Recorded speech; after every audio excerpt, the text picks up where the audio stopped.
ఎప్పుడు మేనిఫెస్టేషన్ గురించి తెలుసుకుందాం అనుకున్నా, అందరూ మాకు మేనిఫెస్టేషన్ అయింది. మేము కోరుకున్న డబ్బు మా అకౌంట్‌లో వచ్చింది. నా జీవితంలో అందరూ మార్పు వచ్చింది. అందరూ చాలా ఆనందంగా ఉన్నాం. నా భర్త లేక నా భార్య అర్థం చేసుకుంటుంది. నేను ఎలా అఫర్మేషన్ అనుకుంటే అలా జరుగుతుంది అని చెప్పినప్పుడు, నాకు మాత్రమే ఎందుకు జరగట్లేదు అని ఆలోచిస్తున్నారా? అయితే నా గురువుల ద్వారా నేను నేర్చుకున్నది ఎలా నేను మేనిఫెస్టేషన్ టెక్నిక్ నేర్చుకుని నా లైఫ్‌లో నేను మంచిని పొందానో ఈ వీడియో ద్వారా ఎక్స్‌ప్లెయిన్ చేస్తాను. నమస్తే.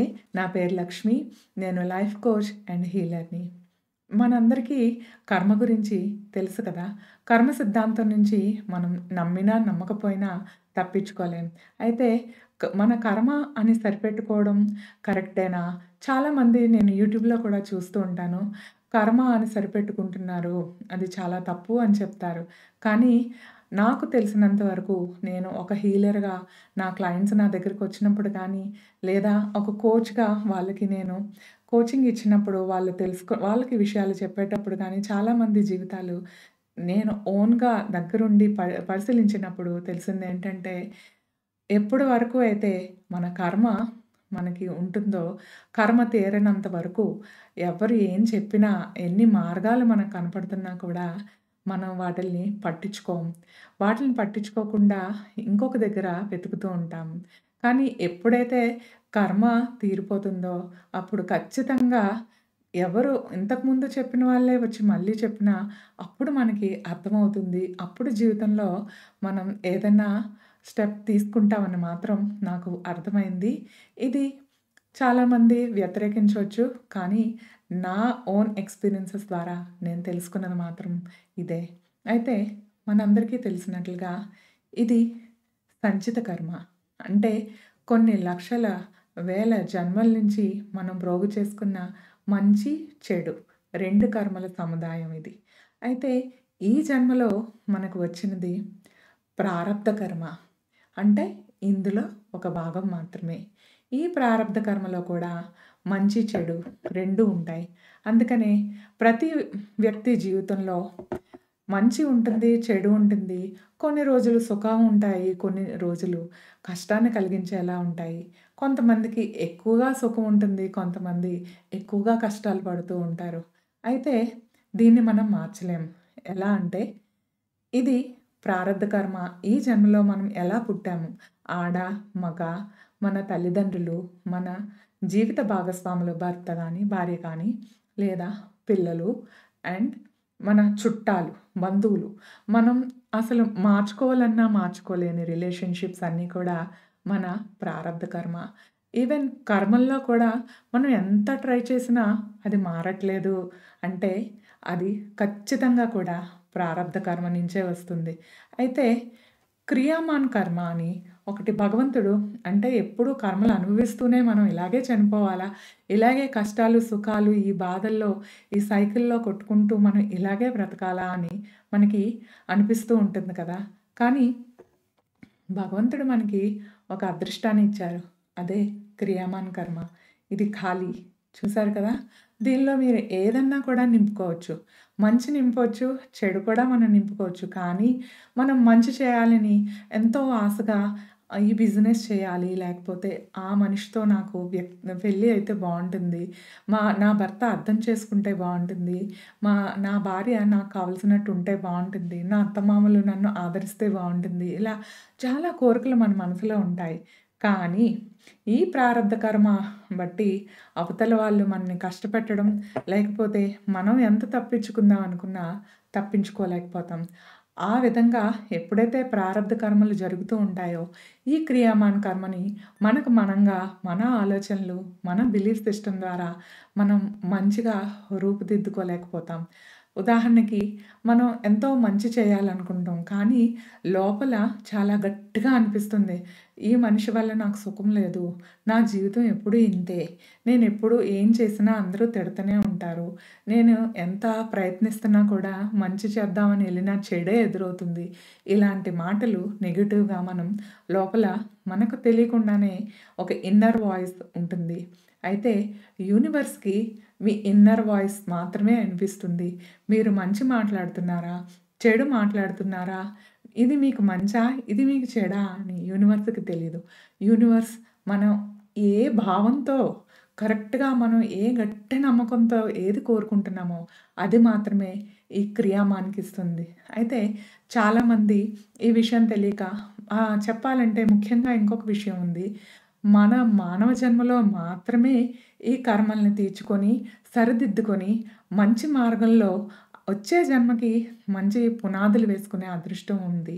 కానీ ఎవరికైనా నా లైఫ్‌లో నేను చూసాను. నా క్లయింట్స్ ఎవరైనా వచ్చినప్పుడు, ఇది ఇలా చేయండి, ఈ హీలింగ్ ఇలా పనిచేస్తుంది, లేదంటే చిన్న కోచింగ్‌లో ఇలా చేయండి అంటే, ఈ జన్మకు ఒక దిక్కు లేదు కానీ, వచ్చే జన్మ ఎవరు చూసొచ్చారు? ఇన్ని చేసినా జరగలేనిది ఇప్పుడు జరుగుతుందా అన్న మైండ్ సెట్‌తోనే వస్తారు. అసలు రావడమే నెగెటివ్ మైండ్ సెట్‌తో వస్తే, వాళ్ళకి చాలా టైం పడుతుంది. ఎప్పుడు పాజిటివ్‌గా ఉండి ఒక ట్రై చేద్దామని రావాలి. ఎందుకంటే మిగతా జన్మలు లైక్ జంతువులు, పశువులు, పక్షులు, దోమలు, చీమలు అవి మంచి కర్మలు చేద్దాం అనుకున్నా వాటిలికి అవకాశం లేదు. మనిషికి మాత్రమే ఆ అవకాశం ఉంది. మనం ఏం ఆలోచిస్తున్నాం, ఏం మాట్లాడుతున్నాం, ఏం వింటున్నాం, ఏ డీప్‌గా మన మనసులో ఏమి నమ్ముతున్నాం అన్నది మాత్రమే మనం మేనిఫెస్ట్ చేసుకోగలుగుతాము. అయితే వచ్చే జన్మ అంటూ ఎవరు చూసారు? మనకు తెలియదు కదా! అని అనుకోని బంగారం లాంటి మన చేతిలో ఉన్న ఈ అవకాశాన్ని వదులుకోకూడదు. మేనిఫెస్టేషన్ చేయాలి అంటే మొదటగా కర్మ సిద్ధాంతం ప్రకారం జరిగేది జరుగుతుంది. మనం చుట్టుపక్కల ఉన్న పరిస్థితుల్ని మనం మార్చలేము. కానీ అది జరిగినా కూడా మనం స్ట్రాంగ్‌గా, గట్టిగా నిలబడి ఏది ఎలా ఉన్నా సరే, నేను చాలా ఆనందంగా ఉన్నాను. నేను చాలా సంతోషంగా ఉన్నాను. ఎప్పుడు నేనేం కావాలనుకున్నా భగవంతుడు నా ఆత్మ సంతృప్తి కోసం ఏదన్నా సరే నేను సాధ్యమైనంత వరకు నా వంతుగా నేను కృషి చేస్తాను అని ఒక సంకల్పం పెట్టుకున్నప్పుడు కర్మ దానంతట అదే కొంచెం కొంచెంగా తీరిపోతుంది. ఇందులో రెండో మాట ఏంటంటే, కర్మ తీరేటప్పుడు ఒక మనిషి ఎవరైతే మనల్ని బాధ పెడుతూ ఉంటారో, వాళ్ళని ఎప్పుడు చూసినా ఫర్ ఎగ్జాంపుల్ కొంతమంది నా దగ్గర క్లయింట్స్ వచ్చినప్పుడు, మా హస్బెండ్ నన్నెప్పుడు కష్టాలు పెడుతూ ఉంటాడు. మా అత్తగారు, మామగారు మాట మాత్రమే వింటాడు అని చెప్తూ ఉంటారు. కానీ మీరలా ఎన్ని సార్లు రిపీటెడ్‌గా ఒకే మాట చెప్తూ ఉంటారో, అది మేనిఫెస్టేషన్ స్ట్రాంగ్‌గా అయ్యి, వాళ్ళు ఇంకా మీరు వాళ్ళకే శక్తినిస్తున్నారు మీరు మాట్లాడింది. కానీ మీ మాటని చాలా జాగ్రత్తగా మాట్లాడుకొని, వాళ్ళు తండ్రి ఆ కొడుకుని ఎంత ప్రేమిస్తున్నారు. అంటే ఆ మాట చిన్న మాట ఎలా మనం కొంచెం డిఫరెంట్‌గా మాట్లాడొచ్చు. ఒక మాటని 2 విధాలుగా మాట్లాడొచ్చు. ఒకటి మంచిగా మాట్లాడొచ్చు. అదే మాటని చెడుగా మాట్లాడొచ్చు.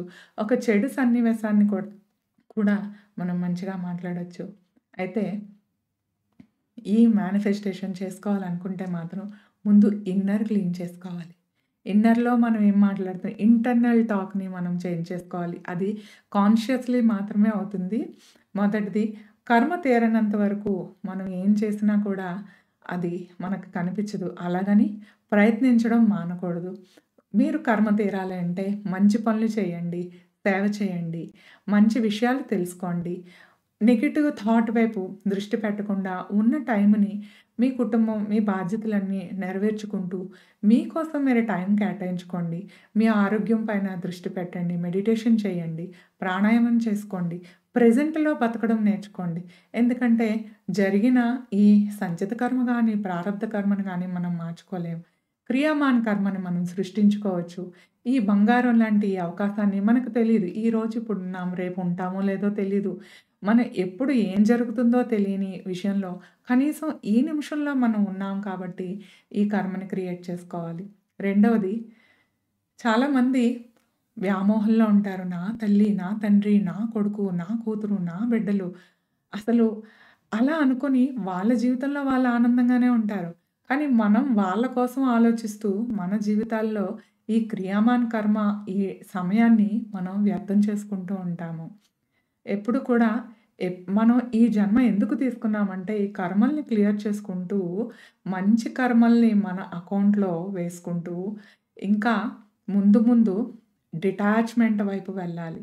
అంటే ఈ మోహమాయ, భవబంధాలు ఇందులోంచి కాకుండా కుటుంబంలో ఉంటూనే మెటీరియలిస్టిక్ ఈ జీవితం గడుపుతూనే కూడా స్పిరిచ్యువల్‌గా మీ సోల్ కోసం ఒక మంచి పర్పస్‌ని క్రియేట్ చేసుకొని బ్రతకాలి. అయితే ఎప్పుడైనా సరే ఇలా చేసినప్పుడు మీకు ఖచ్చితంగా కూడా పాజిటివిటీ అనేది లైఫ్‌లో వస్తుంది. వేరే వాళ్ళ మీద దృష్టి పెట్టడం మానేసి, ఈ ప్రారబ్ధ కర్మలో మన చుట్టూ ఉన్న మనుషుల్ని ఆళ్ళెలా మారతారు, ఏ పూజలు చేస్తే మారతారు, ఎక్కడికెళ్తే వాళ్ళు మారతారు, వాళ్ళు చెప్పింది చేద్దాం, వీళ్ళు చెప్పింది చేద్దాం అని కాకుండా, వాళ్ళెలా ఉంటే నాకేంటి, నేను మంచిగా ఉంటా, నేను స్ట్రాంగ్‌గా ఉంటాను. ఎవరికీ, ఎవరికీ నేను అన్యాయం చేయను. నాకు కుదిరినంత వరకు మంచి చేస్తానని. ఇంకొక విషయం ఇక్కడ చెప్పాలనుకుంటున్నా. నేను కూడా ఎప్పుడు ఆలోచించినా, చిన్నప్పటి నుంచి నాకు అందరూ కావాలి, అందరూ ఇష్టం అని అనుకునేదాన్ని. కానీ వయసు పెరిగే కొద్దీ ఇవన్నీ నేర్చుకుని స్ట్రాంగ్‌గా అయ్యే కొద్దీ అర్థమైందేంటంటే, ఎప్పుడు నేనే నాకు అందరూ కావాలి, అందరూ కావాలి, అందరూ కావాలి అని అనుకుంటున్నా గానీ, నేను ఎవరికి కావాలి, వాళ్ళు నా కోసం చేసిందేంటి అని ఆలోచిస్తే మనసుకి అర్థమయ్యేది కాదు ఏం జరుగుతుందని. కానీ చాలా మంచి విషయం ఈ స్పిరిచ్యువల్ ప్రాక్టీసెస్ చేసుకోవడం వల్ల తెలిసిందేంటంటే, మనం ఎప్పుడు ఇస్తున్నాం. సో, ఎప్పుడూ అవతల వారి నుంచి ఆశించట్లేదు. ప్రేమైనా, ఏదన్నా హెల్ప్ చేయాలనుకున్నా మన వైపు నుంచి మనం ఇస్తున్నాం. ఇవ్వడం అనేది భగవంతుడు మనకిచ్చిన వరం కదా! తీసుకోవడం అనేది మనుషుల దగ్గర నుంచి రాకపోవచ్చు. కానీ భగవంతుడి దగ్గర నుంచి ఖచ్చితంగా మనం చేసిన దానికి 100 రెట్లు తిరిగి వస్తుంది. అదే మేనిఫెస్టేషన్. పెద్దలు కూడా తథాస్తు దేవతలుంటారు. జాగ్రత్తగా మాట్లాడండి అని చెప్పేవారు కదా! తథాస్తు దేవతలంటే మేనిఫెస్టేషనే కదా! ఎప్పుడూ నాకు గుర్తున్నంత వరకు మా అమ్మమ్మ గారు ఎప్పుడు చెప్పేవారు. ఏదన్నా కష్టం వచ్చినా నేను బావున్నాను నాకేంటి అని చెప్పాలి. ఒకవేళ ఎవరైనా నీకు తిండి పెట్టకపోయినా ఆకలేస్తున్నా కూడా వాళ్ళు పెట్టలేదు అని చెప్పొద్దు. నేను కడుపు నిండా తిన్నాను. నేను బావున్నాను. అక్కడ అబద్ధం చెప్పడం కాదు. నోటి నుంచి నెగెటివ్ మాట మాట్లాడొద్దని మాకు నేర్పించారు. సో, ఇవన్నీ కూడా చాలా ఆశ్చర్యంగా అనిపిస్తది. వాళ్ళకి ఎంత నాలెడ్జ్ ఉన్నది జీవితం మీద. ఎప్పుడు పాజిటివ్‌గా మాట్లాడండి. నాకేంటి నేను బావున్నాను. కష్టం వచ్చినా, నీకు తలనొప్పొచ్చినా సైలెంట్‌గా ఏదో జండు బామ్ ఏదో రాసుకో గానీ, నాకు తలనొప్పొస్తుంది అని అనొద్దు అని చెప్పేవారు. వాళ్ళకి మేనిఫెస్టేషన్ అంటే తెలీదు. కానీ వాళ్ళ దృష్టిలో తథాస్తు దేవతలుంటారు. తలనొప్పి ఇంకా పెరిగిపోతుంది అనేమో అని అనిపిచ్చేది. కానీ అలా అనొద్దన్నారు కదా! అని మేము కూడా చిన్నప్పుడు అయితే నొప్పొస్తుంది, ఈ ఈ బాధగా ఉంది, వాళ్ళు ఇలా చేశారు అని అనకూడదు. తప్పు రీజన్ తెలీదు. కానీ తప్పు అని మాత్రం తెలిసి చాలామంది మీలో అలా మీ పెద్దలు కూడా మీకు చెప్పుంటారు కదా! దీని వెనక ఇంత అర్థం ఉన్నాదని తెలిసిన తర్వాత చాలా బాగా అనిపిస్తుంది. అంటే ఇవ్వడం అనేది ఎప్పుడూ నేనే ఇస్తున్నాను అని బాధపడే కన్నా, అబ్బా! ఎప్పుడు నేనే ఇస్తున్నాను అంటే భగవంతుడు ఒక్కడే కదా ఇస్తారు. ఆయన ఎప్పుడు ఎవరి నుంచి ఏమి ఆశించరు. అంటే మనకింత మంచి క్వాలిటీ ఉన్నాదని ఆలోచిస్తే ఎంత ఆనందంగా ఉంటది కదా! మీరు కూడా ఒకసారి ఆలోచించండి. నా నెక్స్ట్ వీడియోలో ఈ కర్మతో కాకుండా మేనిఫెస్టేషన్ ఇంకొక రకంగా మన బిలీఫ్ సిస్టమ్ స్ట్రాంగ్‌గా ఎందుకు బ్లాక్ చేస్తుంది? ఏంటి బ్లాక్ చేస్తుంది? అని నా నెక్స్ట్ రాబోయే వీడియోలో మీకు తప్పకుండా నా ఓన్ ఎక్స్‌పీరియన్స్‌తో, నా క్లయింట్స్ అండ్ స్టూడెంట్స్ ఎక్స్‌పీరియన్స్‌తో అండ్ నేను ఇంకా రిసర్చ్ చేసిన నా గురువులు నేర్పించిన ఆ నాలెడ్జ్‌తో మీతో పాటు షేర్ చేసుకుంటాను. మీకేదన్నా సందేహం ఉన్నా లేకపోతే మీ పెద్దలు కూడా ఇలాగే చెప్పేవారా? కింద కామెంట్ సెక్షన్‌లో ఖచ్చితంగా షేర్ చేసుకోండి. నచ్చితే లైక్ చేయండి, షేర్ చేయండి, సబ్స్క్రైబ్ చేసుకోండి. మీరు గ్రో అవ్వండి. మేము కూడా మాకు తెలుసుకున్న విషయాలన్నీ కూడా ఆనందంగా షేర్ చేసుకొని, మనందరం కూడా ఆనందంగా, సంతోషంగా, ఏ కష్టాలు లేకుండా పాజిటివ్ థింకింగ్ ఎలా డెవలప్ చేసుకోవాలో నేర్చుకుంటూ ముందుకు వెళ్దాం. మన క్రియమాన్ కర్మని మంచిగా రూపుదిద్దుకొని వచ్చే జన్మలకు కూడా మంచి బాట వేసుకుందాం. ఎప్పుడూ కష్టపడాలి అని ఏముంది? కష్టం, సుఖం, తోడు, నీడ, పగలు, రాత్రి, చీకటి, వెలుతురులాగే అన్నీ సమానంగా నడుస్తూ ఉంటాయి. కానీ మనం ఇంటెన్షనల్లీ క్రియమాన్ కర్మల్ని బాగు చేసుకుందాం. Thank you.